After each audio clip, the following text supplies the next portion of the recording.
قرآن ختم کیا کرتے تھے۔ امام ابو بکر بن عیاش رحمۃ اللہ علیہ یہ وہ ہے جنہوں نے اپنی زندگی کے بارے میں کہا 30 سال سے میری زندگی کا معمول یہ ہے کہ میں روزانہ ایک قرآن ختم کرتا ہوں۔ 30 سال سے میں روزانہ ایک قرآن ختم کرتا ہوں۔ امام ابو حنیفہ رحمۃ اللہ علیہ جس جگہ انتقال ہوا 7,000 قرآن انہوں نے ختم کیا تھا، اور وہی امام ابو بکر بن عیاش کہ جنہوں نے ہر سال یعنی روزانہ ایک قرآن ختم 30 سال کے اندر قرآن ختم کرنے کا معمول تھا، 24,000 قرآن انہوں نے ختم کیے تھے۔ انتقال کے موقع پر اپنے بچے سے کہا کہ بیٹا اس گھر کے اندر گناہ نہیں کرنا، اس لیے کہ میں نے یہاں پر قرآن ختم کیا۔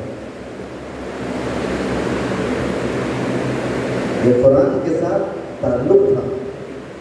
آج ہمارے اپنے بچوں کو، ہمارے اپنے جوانوں کو، ہمارے اپنے بڑوں کو، ہماری اپنی خواتین کو قرآن کے ساتھ کوئی تعلق نہیں ہے، وابستگی نہیں ہے۔ تعلق کس سے ہے؟ فون سے ہے، کیرم بورڈ سے ہے، لہو و لعب سے ہے۔ رمضان بھی اسی طرح گزر رہا، رمضان بھی ایسی گزر رہا۔ تو پہلی چیز عبادت کے اندر ترقی ہو رمضان کے اندر، دوسری چیز تلاوت کے اندر ترقی ہو رمضان کے اندر، اور تیسری چیز دعا اور مناجات کے اندر ترقی، اللہ کے سامنے رونے والے بنے۔ آدمی اپنے آپ کو نیک نہ سمجھے، مجرم سمجھے، خطاکار سمجھے، گنہگار سمجھے۔ یہ وہ لوگ تھے اکابر، اسلاف، مشائخ کہ جن کے پاس نیکیوں کا سرمایہ، مجدد الفسانی سرہندی رحمۃ اللہ علیہ کہتے ہیں، میں ایسے مشائخ کو بھی جانتا ہوں 30 سال تک جن کے نام اعمال کے اندر کوئی گناہ لکھا ہوا نہیں، ایسی پاکیزہ، ایسی صاف ستھری زندگی گزارنے والے، لیکن اس کے باوجود ان کی راتیں کس طرح گزرتی تھی؟ رونے میں گزرتی تھی۔ امام ابو حنیفہ رحمۃ اللہ علیہ کہ جنہوں نے 7,000 قرآن ختم کیے تھے، ان کی اپنی مسجد کا مؤذن کہتا ہے ایک رات ایسی بھی تھی عشاء کی نماز کے اندر سورہ اذا زلزلت تلاوت کی، اور جب عشاء کی نماز سے فارغ ہو گئے، لوگ چلے گئے، امام ابو حنیفہ رحمۃ اللہ علیہ اپنی جگہ بیٹھے ہوئے تھے اور اپنی داڑھی کو پکڑے ہوئے کسی فکر کے اندر تھے۔ میں لالٹین، اس وقت قندیل جلا کرتی تھی، قندیل ہوتی تھی، لالٹین ہوتی تھی، اس کے اندر تھوڑا سا تیل بچا ہوا تھا۔ اس مؤذن نے کہا کہ میں نے دیکھا کہ تھوڑا سا تیل ہے، جب تیل ختم ہوگا خود بخود بجھ جائے گی، اور چھوڑ کے چلے گئے۔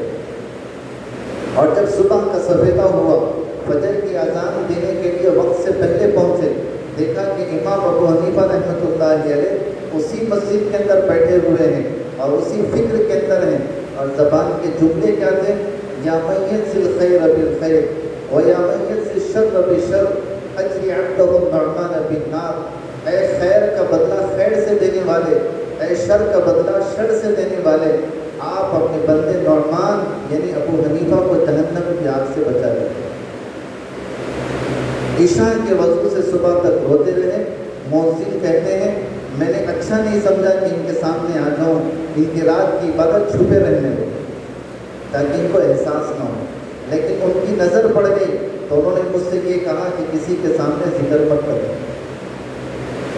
یہ ایک رات نہیں، ایسی کئی راتیں امام ابو حنیفہ کی گزری ہیں، خدا کے سامنے روتے ہیں۔ امام اوزاعی رحمۃ اللہ علیہ رات کا زندگی بھر کا معمول، صرف رمضان نہیں، زندگی کا معمول یہ تھا، رات مصلے پہ پہنچتے تھے، اتنا روتے روتے کہ مصلی تر ہو جاتا تھا۔ ایک موقع پر پڑوس کی ایک عورت آئی ملنے کے لیے امام اوزاعی کی اہلیہ سے، ان کی گھر والی سے ملنے کے لیے آئی، تو ان کی اہلیہ نے اسی مصلی پہ بٹھا دیا اس پڑوسن کو جہاں امام اوزاعی نماز پڑھا کرتے تھے۔ وہ بیٹھتے ہی اس کا ہاتھ جب گیلا ہوا، تر ہوا، تو وہ کہنے لگی کہ تمہیں تعجب ہے، بچے پیشاب کر لیتے ہیں اور تم صفائی نہیں کرتی۔ تو امام اوزاعی کے اہلیہ نے کہا کہ کسی بچے کا پیشاب نہیں ہے، یہ امام اوزاعی کے رات کے آنسو ہیں جنہوں نے مصلی کو تر کر دیا۔ اور کہنے لگی کہ یہ ایک دن کا نہیں، روزانہ کی رات کا معمول. حالانکہ زندگیاں کس پہ تھی؟ قرآن و حدیث پہ تھی، عبادت اور تلاوت پہ تھی، لیکن اس کے باوجود اللہ کے سامنے روتے تھے. وہ جانتے تھے خدا کی قدرت کیا ہے، ان کی عظمت کیا ہے، ان کی کبریائی کیا ہے، انہوں نے جنت اور جہنم کیوں بنائی ہے. مالک بن دینار رحمۃ اللہ علیہ زندگی بھر کا معمول یہ تھا، اللہ